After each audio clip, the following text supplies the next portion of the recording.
Hello students, इस class में हम डिस्कस करेंगे अबाउट डेटा डिपेंडेंसी।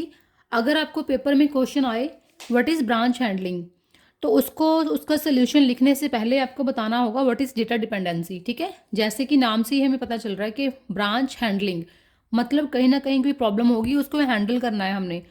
ठीक है, तो but what is the problem, first हमें प्रॉब्लम पता होना चाहिए कि प्रॉब्लम क्या है। तो डेटा डिपेंडेंसी इसका एक मेथड है डेटा हजार्ड, जिसका सेकंड नाम है डेटा हजार्ड। डेटा डिपेंडेंसी को we are also called a data hazard. Definition क्या है इसकी?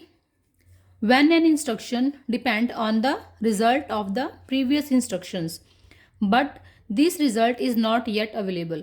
मतलब कि हमारे पास टू इंस्ट्रक्शंस हैं, इंस्ट्रक्शन 1 एंड इंस्ट्रक्शन 2। इंस्ट्रक्शन 2 को एग्जीक्यूट करवाने के लिए उसको इंस्ट्रक्शंस 1 से कुछ डेटा की रिक्वायरमेंट है। समझ रहे हो आप? फॉर एग्जाम्पल, जैसे मैंने यहाँ पे एग्जाम्पल लिखी हुई है, आप लिखोगे लेट इंस्ट्रक्शन z। ठीक है, और मैंने डिफाइन की हुई है a is equal to B plus C. दो इंस्ट्रक्शंस लिए मैंने, इंस्ट्रक्शन 1 एंड इंस्ट्रक्शन 2। इंस्ट्रक्शन 1 में मैंने क्या लिखा हुआ है, दिस है z, कोई नाम दे दिया, कोई वेरिएबल ले लिया हमने, इंस्ट्रक्शन z। और इंस्ट्रक्शन है हमारे पास 1, फर्स्ट इंस्ट्रक्शन है a is equal to B plus C. And instruction 2 जो है z प्लस 1, इसको एग्जीक्यूट करवाने के लिए देखिए दिस इज इंस्ट्रक्शन 2। इंस्ट्रक्शन क्या है, e is equal to a plus D. Second instruction को एग्जीक्यूट करवाने के लिए इसको ए चाहिए, ऑपरेंड ए है, जो क्या है इसका रिजल्ट है फर्स्ट इंस्ट्रक्शन का। इन दोनों ओप कोड्स का क्या है, जो भी इसकी वैल्यूज़ होंगी, ठीक है, इन दोनों ऑपरेंड्स की जो भी वैल्यू होगी उसका जो रिजल्ट आएगा वो यहाँ पे कहीं पे जाएगा, ऑपरेंड ए के पास। तो सेकंड इंस्ट्रक्शन को एग्जीक्यूट करवाने के लिए इसको पहले ए चाहिए यहाँ पे, जो रिजल्ट है यहाँ पे फर्स्ट इंस्ट्रक्शन में, इसको वो रिजल्ट की रिक्वायरमेंट है, तभी ये सेकंड इंस्ट्रक्शन आपकी सॉल्व आउट हो सकती है। तो जब कोई सेकंड इंस्ट्रक्शन किसी दूसरी इंस्ट्रक्शन के ऊपर डिपेंडेंट होगी, ठीक है, मल्टीपल इंस्ट्रक्शंस होंगी, वो इंस्ट्रक्शन एक दूसरे के ऊपर डिपेंडेंट होंगी, उस केस में हमारे पास प्रॉब्लम आ जाती है डेटा डिपेंडेंसी की प्रॉब्लम। तो फॉर एग्जाम्पल एक टेबल बनाया हुआ है मैंने, पेपर में आपको ऐसे ही लिख के आना है ये क्वेश्चन। टेबल में मैंने लिखा हुआ है इंस्ट्रक्शन 1 है, इंस्ट्रक्शन 2, सेम जो मैंने ऊपर एक्सप्लेन किया उसी को मैंने यहाँ टेबल में डिफाइन कर दिया है।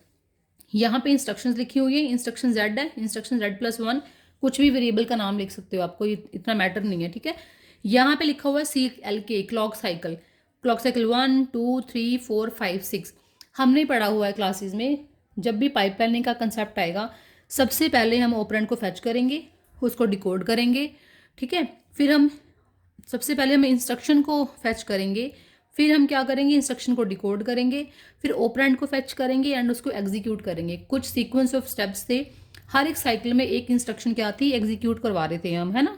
तो यहाँ पे देखो फर्स्ट साइकिल में इंस्ट्रक्शन 1 फैच हो रही है, और यहाँ पे सेकेंड साइकिल में जो इंस्ट्रक्शन थी वो डिकोड होगी, कुछ एड्रेस जनरेट होगा, लाइक इफेक्टिव एड्रेस जनरेट होगा ऑप कोड का। यहाँ पे साइकिल 3 में आपका जो ओप कोड होगा वो फैच होगा, एफ मतलब फैच होगा, ठीक है, ओ मतलब ओप कोड। ऐसे ही 4 इंस्ट्रक्शन साइकिल में क्या होगा, इंस्ट्रक्शन जो थी आपकी वो एग्जीक्यूट हो रही है 4th साइकिल में। यहाँ पे कहीं ना कहीं after this cycle 4th cycle के बाद जब इंस्ट्रक्शन एग्जीक्यूट होगी तो इसकी जो भी रिजल्ट होगा ना वो किसी रजिस्टर में स्टोर होगा, किसी मेमोरी में जाके स्टोर हो जाएगा परमानेंटली। ठीक है, अब ये कंडीशन होती है, लाइक पहले फैच होगी इंस्ट्रक्शन, फिर इंस्ट्रक्शन डिकोड होगी, फिर ऑपरेंड फैच होगा, फिर इंस्ट्रक्शन जो है पूरी वो ऑपकोड एग्जीक्यूट होगी। आफ्टर एग्जीक्यूशन जो भी रिजल्ट मिलेगा वो सेव होगा मेमोरी में। उसके बाद सेकंड देखो, सेकंड इंस्ट्रक्शन आई, सेकंड साइकिल में इंस्ट्रक्शन फैच हो रही है, कोई दिक्कत नहीं है, ठीक है, ऑलरेडी यहाँ पे फैच हो चुकी है। ठीक है, थर्ड इंस्ट्रक्शन में इंस्ट्रक्शन जो थी आपकी वो क्या हो रही है, डिकोड हो रही है। ठीक है, फोर्थ इंस्ट्रक्शन में चेक करो, यहाँ पे ओप कोड जो है वो फैच हो रहा है। ओप कोड हमारा यहाँ पे कौन सा ओप कोड है, ये वाला, दिस इज, इसको ये वाला फैच करना अब इस टाइम पे, है ना। तो इसको फैच करने के लिए अभी तो ये जो फर्स्ट इंस्ट्रक्शन चल रही थी उसकी अभी एग्जीक्यूशन हुई है और उसका अभी रिजल्ट कहीं ना कहीं सेव हो रहा है, हुआ नहीं है। एक होता है प्रोसेसिंग हो रही है ड्यूरिंग द प्रोसेसिंग, एक होता है कंप्लीट हो चुकी है और रिजल्ट उसका सेव हो चुका है। बट यहाँ पे क्या हुआ है, अभी आपका जो रिजल्ट है वो सेव हो रहा था, इतने में क्या हुआ, 4th साइकिल में इसका रिजल्ट सेव हो रहा है और 4th ही साइकिल में सेकंड इंस्ट्रक्शन को ऑपकोड की रिक्वायरमेंट है। तो यहाँ पे हम बोलते हैं इसको डेटा डिपेंडेंसी। यहाँ पे कहीं ना कहीं डेटा हजार्ड की प्रॉब्लम आई है आपकी इस साइकिल में, डेटा हजार्ड। क्लियर। अब क्या होगा यहाँ पे जब तक इसको ये इंस्ट्रक्शन का रिजल्ट नहीं मिलेगा, इसका रिजल्ट नहीं मिलेगा तो ओप कोड नहीं मिलेगा, तो इट मीन्स कोई ना कोई प्रॉब्लम है। तो इसके ना मल्टीपल सोल्यूशंस हैं। फर्स्ट सोल्यूशन कौन सा है, hardware and software method. Different different methods हैं, अप्रोचेज हैं और सोल्यूशंस हैं। तो अब फर्स्टली हम डिस्कस करेंगे हार्डवेयर। हार्डवेयर के अंदर आपके 2 मेथड्स आ रहे हैं। हार्डवेयर इंटरलॉक का मेथड है, सेकंड है आपका ऑपरेंड फॉरवर्डिंग का मेथड। ठीक है, hardware and software method. Hardware के अंदर 2 मेथड आ रहे हैं, hardware interlock and operand forwarding. तो इसको चेक कर लेते हैं एक बार। नेक्स्ट पेज पे है हार्डवेयर इंटरलॉक। अब हार्डवेयर इंटरलॉक, ठीक है, हार्डवेयर से रिलेटेड चीजें हैं यहाँ पे। तो डेफिनेशन में क्या है, it is a circuit that detect instructions whose source operands are destination of instruction further up in the system. It is a circuit that detect instructions whose source operands are destination of instructions. इसमें basically क्या हो रहा है hardware instruction में, first solution ये बोलता है, firstly एक सर्किट होगा, वो प्रॉब्लम को डिटेक्ट करेगा। ठीक है, एक सर्किट होगा, कोई मेथड है, एक मेथड है हार्डवेयर इंटरलॉक, ये प्रॉब्लम को डिटेक्ट करेगा कि कौन सी ऐसी इंस्ट्रक्शंस हैं जो दूसरी इंस्ट्रक्शंस के ऊपर डिपेंडेंट है। ठीक है, अब जिसको रिक्वायरमेंट है, जैसे एक तो इसमें देखो 2 नाम लिखे हैं, first source code, source operand है, दूसरा डेस्टिनेशन ऑपरेंड है हमारे पास। अब इसमें सोर्स कौन सा है, इस देखो यहाँ पे सोर्स इसमें ये है, ये वाला सोर्स है सेकंड इंस्ट्रक्शन का, और फर्स्ट इंस्ट्रक्शन का ये डेस्टिनेशन है। अब इस सेकंड इंस्ट्रक्शन के सोर्स को फर्स्ट इंस्ट्रक्शन की डेस्टिनेशन की रिक्वायरमेंट है। तो कुछ टेक्निकल वर्ड्स हैं, हमने वो यहाँ पे यूज़ किए हुए हैं। ठीक है, फर्स्ट सबसे पहले हार्डवेयर इंटरलॉक में डिटेक्शन होगी कि कौन सा ऐसा सोर्स ऑपरेंड है जिसको डेस्टिनेशन ऑपरेंड की रिक्वायरमेंट है। उसको फाइंड आउट करने के बाद क्या होगा, detection of such instructions causes the instructions whose resource is not available to be delay by enough clock cycle to resolve the conflict. Detection of such instructions, अब उन इंस्ट्रक्शंस को हमने डिटेक्ट कर लिया, कॉजेज द इंस्ट्रक्शंस, कोई problem create होगी, whose resource is not available. अब यहाँ पे क्या है, जो भी रिसोर्सेज थे यहाँ पे अवेलेबल नहीं थे, फिर हम क्या करेंगे, not available to be delay, ये इंपॉर्टेंट है यहाँ पे।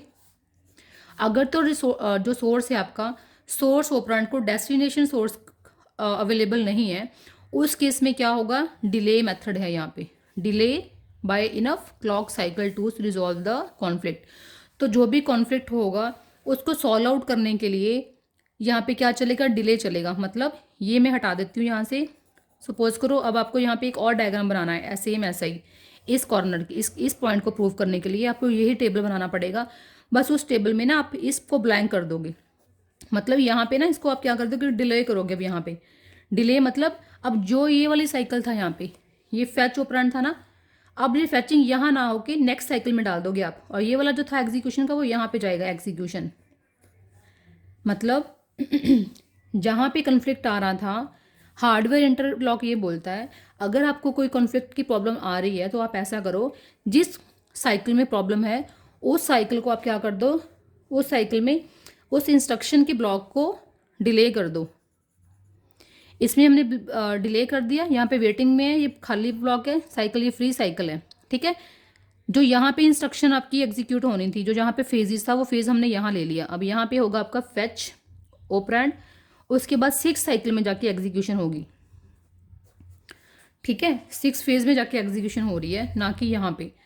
तो इससे प्रॉब्लम सॉल्व हो सकती है ना। पहले यहाँ पे वेट कर रहा था, अब जब तक यहाँ 5th फेज में आएगा वो, तो आपको ये जो एग्जीक्यूशन है इसकी ऑलरेडी रिजल्ट स्टोर हो ही जाएगा, और स्टोर होने के बाद इसको कोड मिल जाएगा सेकंड इंस्ट्रक्शन को।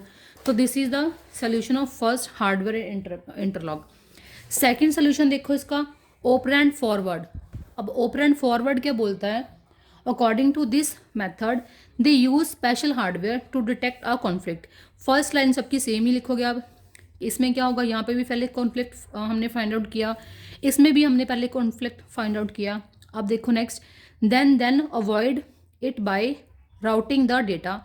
अब इसको अवॉइड कैसे करना है, इस मेथड को, मेथड यहाँ लिखा हुआ देखो, routing the data, avoid it bye avoiding the data through special path between pipeline segment. अब जो भी पाइपलाइन के सेगमेंट हो गए, इस टेबल पे वापस आ रही हूँ मैं, जो भी इस पाइपलाइन के सेगमेंट है, इसमें अब क्या होगा, यहाँ पे दोबारा बना देती हूँ मैं साइकिल। देखो यहाँ पे साइकिल 1 है, 2, 3, 4, 5 है ना। यहाँ पे हमारे पास क्या था, फैच इंस्ट्रक्शन, डिकोड इंस्ट्रक्शन हो रही है।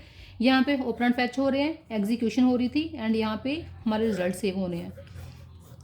अब सेकंड सोल्यूशन ये बोलता है, ऑपरेंड फॉरवर्डिंग सोल्यूशन ये बोलता है आपको, यहाँ पे इंस्ट्रक्शन 1 है, यहाँ पे सपोज करो इंस्ट्रक्शन 2 है।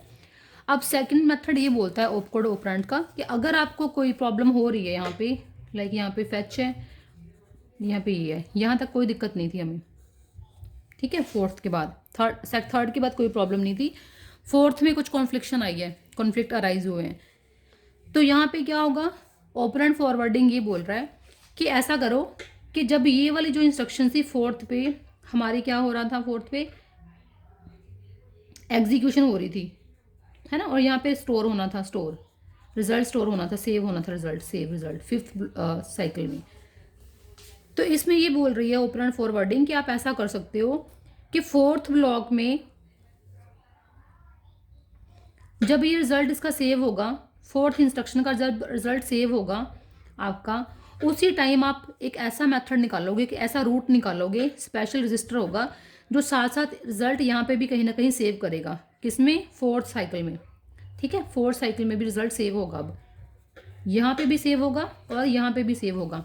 मतलब कि अब जो एग्जीक्यूशन का रिजल्ट है वो साइड बाय साइड यहाँ पे भी सेव हो रहा है रजिस्टर में, और साइड बाय साइड नीचे जो नीचे वाला इसका पाइपलाइन का वो है अपना पाथ है, वहाँ पे भी सेव हो रहा है, ठीक है। तो उससे भी सोल्यूशन मिलेगा, कहीं ना कहीं क्या होगा, डिले अब कम होगा, अब नेक्स्ट साइकिल में वो नहीं जाएगी इंस्ट्रक्शन। थर्ड है हमारे पास सॉफ्टवेयर मेथड।